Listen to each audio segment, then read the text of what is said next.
我自己學車，唔使你，以後都唔使你，甩咗你。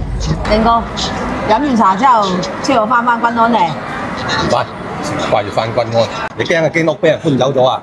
唔翻啊，要翻你自己翻。你正式衰人嚟嘅，求你開車打我去邊度去邊度，成日吱呀咗，嘰嘰格格。我自己學車，唔使你，以後都唔使你，甩咗你。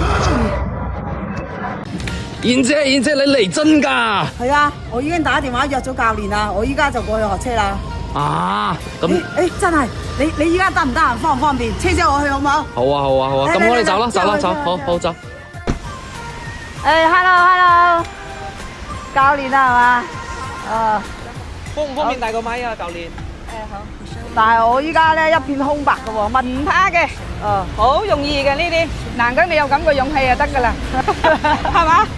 我94年考車牌嘅，到依家已經有32年啦，應該有，未摸過車，即係好似初學好嘅時候咧，就開過2-3次啦，但係一直都係我老公車我，所以咧我依家乜真係一片空白，乜都唔識。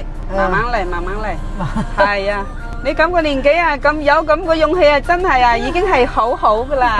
呢個叫佢踩喺實呢中間嗰個煞掣，係呢個煞掣嚟嘅。隔離嗰個就係油門，轉個腳過去，輕輕踩，唔好踩太多，一啲就夠噶啦。嗱呢度咧就係左右燈，撳落去咧就係左燈，剔上嚟就右燈，冇錯。呢度有一粒按鈕，撳住佢。嗱個檔位喺呢度顯示 ，P 咧就係停車嘅意思，R 就係倒車，倒車，再往下拉。嗱 D 係起步，加油可以走，一鬆佢就可以走噶啦。做乜嘢？安全第一啊，燕姐。鬆，唔對，係冇錯，輕輕加少油，輕輕加啲。你前面有部車啊？踩停，你唔記得邊度都好，踩中間就係煞掣。依家我要可以走啦嗬？鬆。係往前，喺危險嗰陣時，我哋個腳就放喺煞掣嗰度，繼續往前走。我老公咧冇咁嘅耐性嘅，所以即係成屋人都係駕駛證，袋住個駕駛證，叫我開車嘅話，佢哋個個都話開乜嘢啊？臨老學吹簫，可以係兩公婆去做生意啊嘛。咁咪即係出入都係一對咯，咁邊度使我開車啫？我到依家你年紀大咗啦，哇！你有時候，喂，我想去邊度啊？咁睇佢心情咯。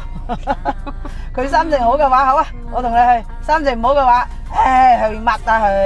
始終都係要即係自己識開咧，就即係俾人主宰。係，梗係啦，自己手握方向盤，治好嘅就自由。咁係要過咗個人行道先嘅嚇。翻回翻嚟。回翻嚟嚇！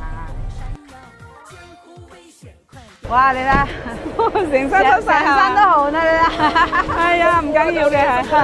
哇，多謝，係咪覺得我好蠢好蠢好煩啊？覺得？唔係，我覺得你幾好，真係呢個年紀咧，仲練到係咁樣，真係好難得噶啦，燕姐。我知道我依家咁嘅年紀嚟學車咧，有好多粉絲咧都會喺評論區嗰度問我：你依家咁嘅年紀再嚟學車，仲可以開到幾多年啊？有啲人話幾廿歲嘅人開車上路咧係去害人，但係咧我哋呢個歲數啊，唔係話去有幾遠嘅地方而去開車。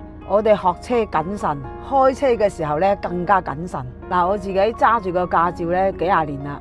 我一直都係去邊度，我又要揾仔車啦，揾老公車啦。大家都知道啦，依家啲後生工作都好忙，又唔得閒。即係你話你隨叫佢隨到嘅話係冇可能嘅。